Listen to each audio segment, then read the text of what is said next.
Bismillahirrahmanirrahim. Assalamualaikum warahmatullahi wabarakatuh.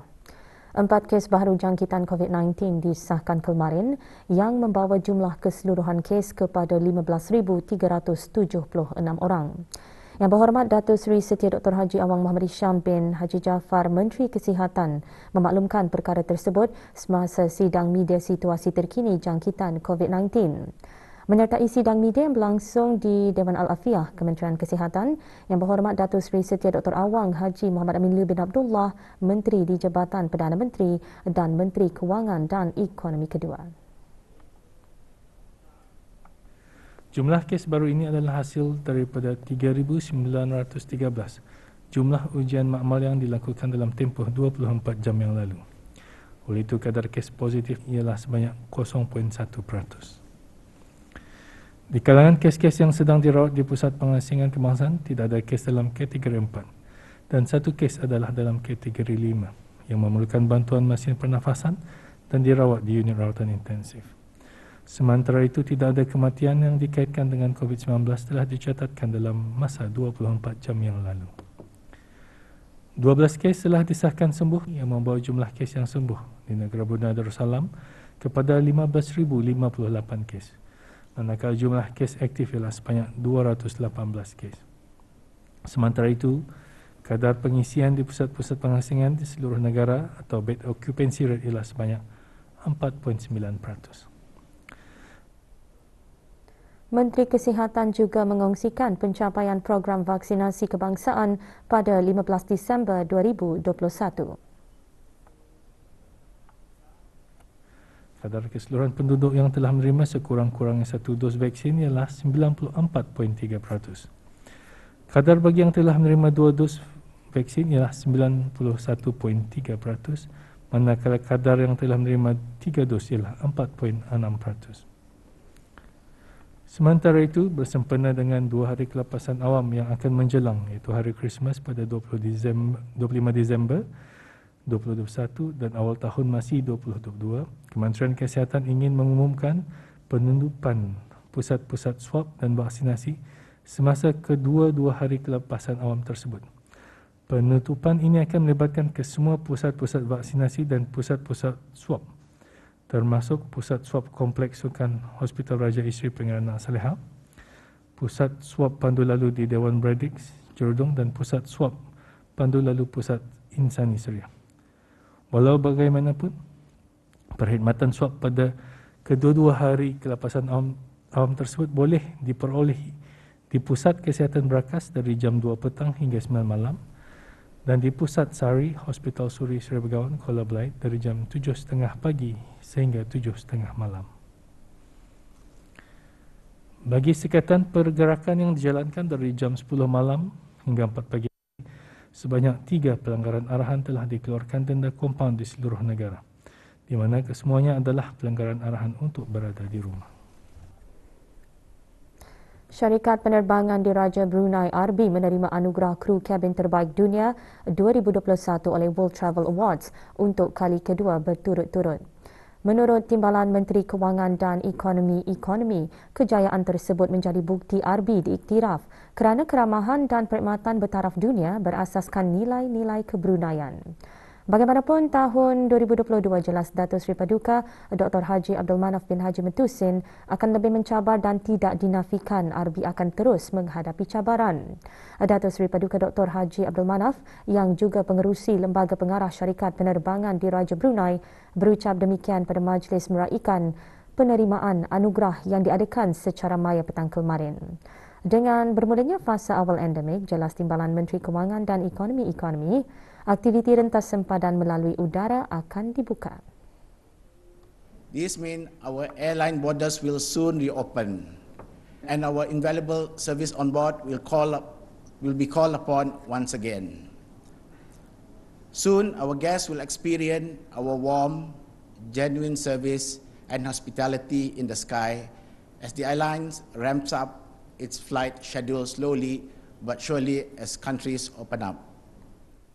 Kejayaan meraih anugerah kru kabin terbaik dunia untuk tahun kedua berturut-turut merupakan satu pencapaian yang luar biasa. Ini menunjukkan RB berada di landasan yang betul dalam memberikan perkhidmatan berkualiti kepada para pelanggan.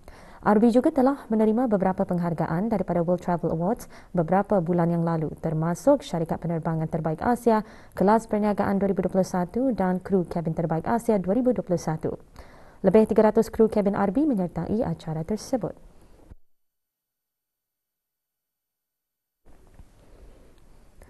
Jumlah perdagangan negara Brunei Darussalam meningkat 98.3% bagi bulan September 2021 berbanding bulan yang sama pada tahun 2020. Manakala bagi perubahan bulan ke bulan, jumlah perdagangan bagi bulan September 2021 meningkat 5.3% berbanding bulan Ogos 2021. Jumlah ekspor meningkat 127.1% tahun ke tahun berbanding bulan September 2020. Ini terutamanya disebabkan oleh peningkatan ekspor bahan api galian dan kimia.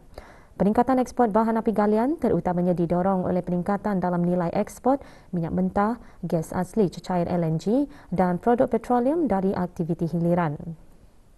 Dari segi komoditi mengikut seksyen, bahan api galian merupakan penyumbang utama ekspor negara Brunei Darussalam 77.7%, kimia 19.6% dan jentera dan kelengkapan pengangkutan sebanyak 1%.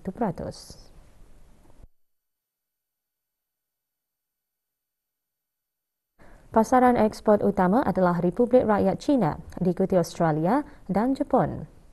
Komoditi ekspor terbesar ke Republik Rakyat China adalah kimia diikuti dengan bahan api galian. Manakala ekspor terbesar ke negara Australia dan Jepun adalah bahan api galian.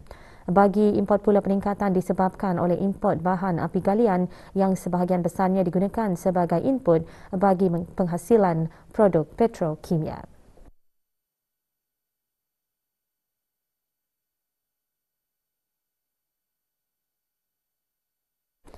5 komoditi import utama pada bulan ini adalah bahan api galian, kimia, jentera dan kelengkapan pengangkutan, makanan dan barangan keluaran kilang.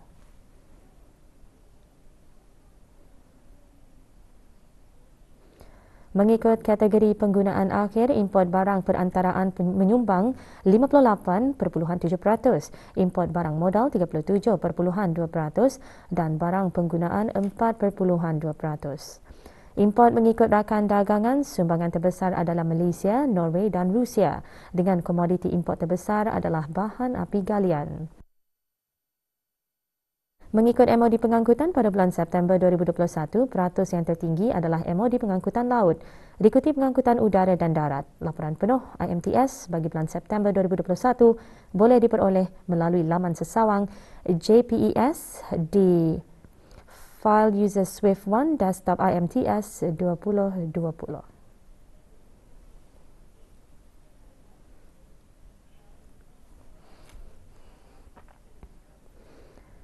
Perdagangan dua hala antara ASEAN dan Republik Rakyat China menunjukkan peningkatan yang ketara.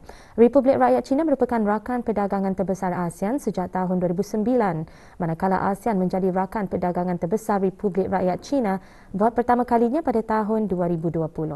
Setiausaha Tetap Ekonomi di Kementerian Kewangan dan Ekonomi menjelaskan perkara tersebut semasa mempengerusikan mesyuarat pengarah Kaunsil Pusat ASEAN China ACC kali ke-11.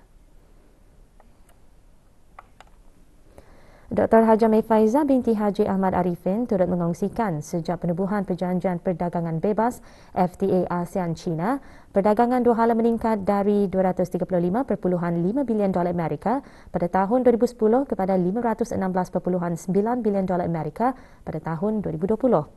Mesyuarat melalui persidangan video ini dipengerusikan bersama Puan Yang Terutama Jiang Qin, Charge d'Affaires at Interim Mission of People's Republic of China to ASEAN. Mesyuarat juga mengesahkan laporan tahunan bagi tahun 2021, program kerja bagi tahun 2022 dan cadangan belanjawan bagi perbelanjaan operasi bagi tahun 2022. Mesyuarat disertai pengarah-pengarah Majlis ASEAN dan Republik Rakyat China serta Setiausaha Agong ACC Tuan Yang Terutama Chen Dehai.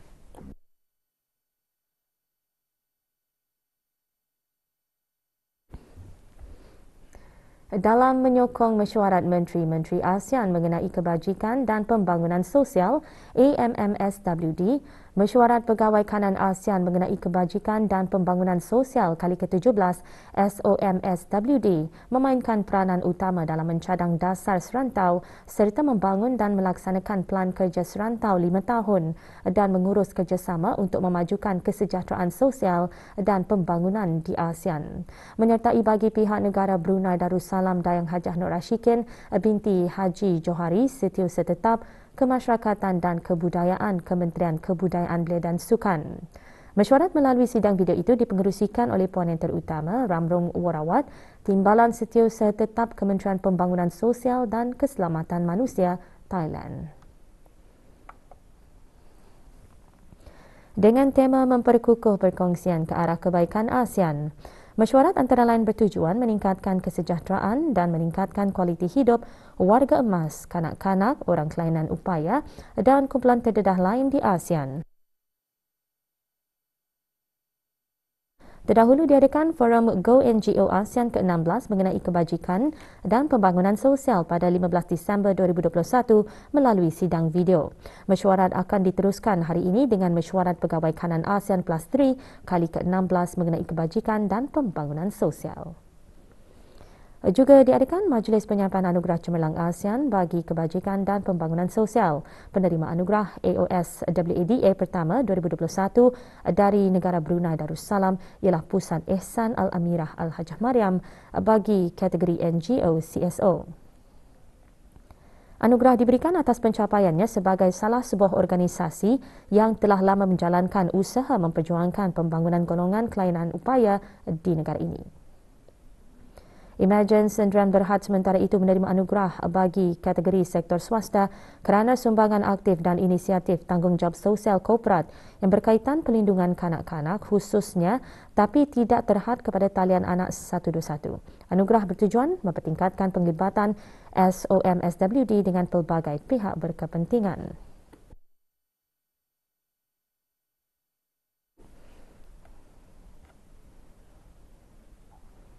Berikutan gangguan teknikal pada aplikasi Transport BN dan Perkhidmatan Darussalam, Kementerian Pengangkutan dan Info Komunikasi memaklumkan kerja-kerja membaik pulih telah dilaksanakan ke atas sistem tersebut. Abang Haji Salihin bin Haji Asbar, Pemangku Timbalan Setiausaha Tetap Pengangkutan, semasa sidang media berkata, sistem tersebut masih mengalami gangguan dan hanya dapat diakses secara berkala. Usaha membaik pulih berkemungkinan akan mengambil masa bagi perkhidmatan aplikasi Transport BN untuk kembali seperti biasa. Sementara kerja pembaikan dilakukan, orang ramai boleh berurusan ke kaunter di Jabatan Pengangkutan Darat. Bagi permohonan lesen memandu yang telah menerima SMS atau menerima e-receipt semasa permohonan melalui perkhidmatan sama ada dalam talian melalui portal www.gov.bn atau aplikasi Transport BN atau talian Darussalam 123 atau resit yang diterima semasa permohonan melalui perkhidmatan kaunter-kaunter cawangan JPD ataupun kaunter-kaunter cawangan pejabat-pejabat pos tetapi belum menerima kad lesen memandu fizikal boleh mendapatkannya dari mana-mana cawangan JPD.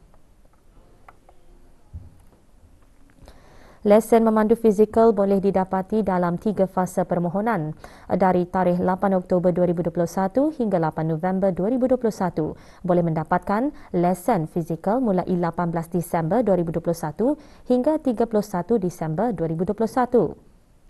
Permohonan dari 9 November hingga 7 Disember 2021 boleh mendapatkannya mulai 3 Januari 2022. Manakala permohonan melalui kaunter perkhidmatan pos sebelum 16 Disember 2021 boleh mendapatkan lesen fizikal mulai 4 Januari 2022 hingga 18 Januari 2022. Bagi mana-mana pihak seperti warga asing yang berkhidmat di negara ini yang tidak mempunyai akaun Darussalam atau orang ramai seperti warga emas yang tidak dapat mengakses Transport BN boleh mendapatkan bantuan dari Jabatan Pengangkutan Darat. Bagi lesen memandu kelas 3 bagi warga emas berumur 70 tahun dan ke atas, Pelaksanaan permohonan membaharui lesen memandu kelas 3 bagi warga emas yang berumur dari 70 tahun dan ke atas. Pemohon berumur 70 tahun hingga 85 tahun kini diberikan pilihan untuk membaharui lesen memandu bagi tempoh 1 tahun, 3 tahun atau 5 tahun sekali. Pemohon hanya perlu melengkapkan borang pengakuan kesihatan diri yang disediakan oleh JPD semasa membaharui lesen memandu. Manakala pemohon berumur 86 tahun ke atas boleh membaharui lesen memandu kelas 3 bagi tempoh setahun sahaja dengan menyertakan sijil kesihatan yang disahkan pengamal perubatan berdaftar dan diiktiraf. Permohonan lesen memandu bagi tempoh 1 tahun boleh mendapatkan lesen memandu dengan segera. Manakala permohonan bagi 3 dan 5 tahun, lesen memandu akan siap dalam masa 5 hari bekerja. Bagi melancarkan lagi permohonan pembaharuan bagi warga emas yang berumur 86 tahun ke atas, disarankan memohon sijil kesihatan lebih awal.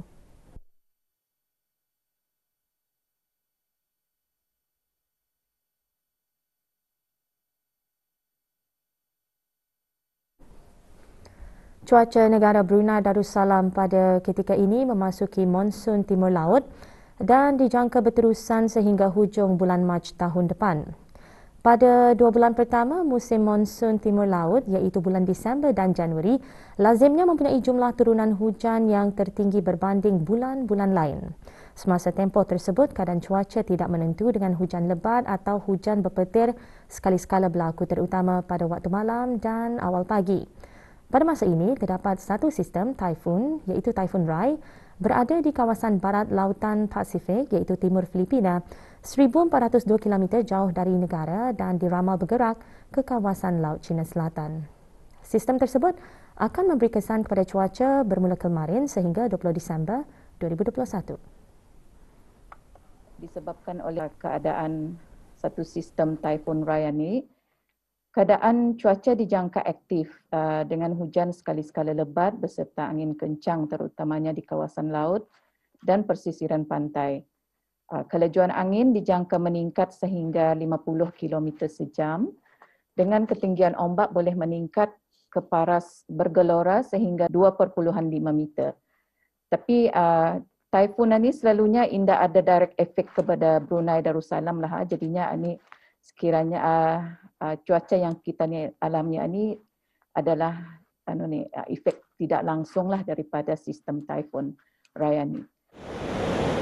Orang ramai dinasihatkan untuk mengambil perhatian mengenai risiko banjir kilat dan angin kencang semasa hujan lebat serta keadaan laut yang berbahaya bagi bot kecil dan semua aktiviti rekreasi dan sukan laut semasa tempoh ini. Di samping itu, orang ramai, para pemandu dan para pelaut dinasihatkan supaya sentiasa peka dengan ramalan, nasihat dan amaran cuaca terkini yang dikeluarkan oleh Jabatan Kaji Cuaca Brunei Darussalam.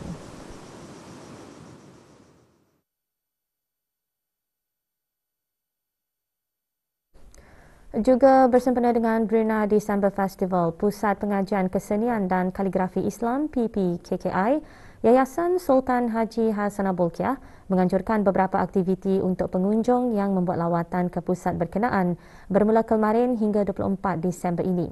Aktiviti diadakan di Rumah Semaun, Jalan Jerambak. Antara aktiviti yang dianjurkan ialah bengkel seni khat dan sistem ejaan Jawi yang dikendalikan masing-masing dengan kerjasama Pusat Dakwah Islamiah dan Dewan Bahasa dan Pustaka.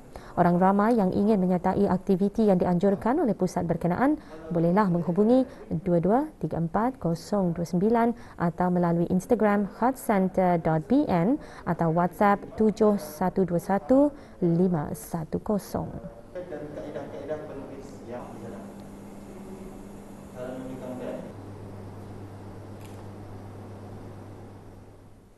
Tujuan utama bengkel ini diadakan adalah untuk memberigakan pusat kaligrafi yang wujud di negara Brunei Darussalam dan menyalurkan ilmu pengetahuan seni khat terutamanya dan seni Islam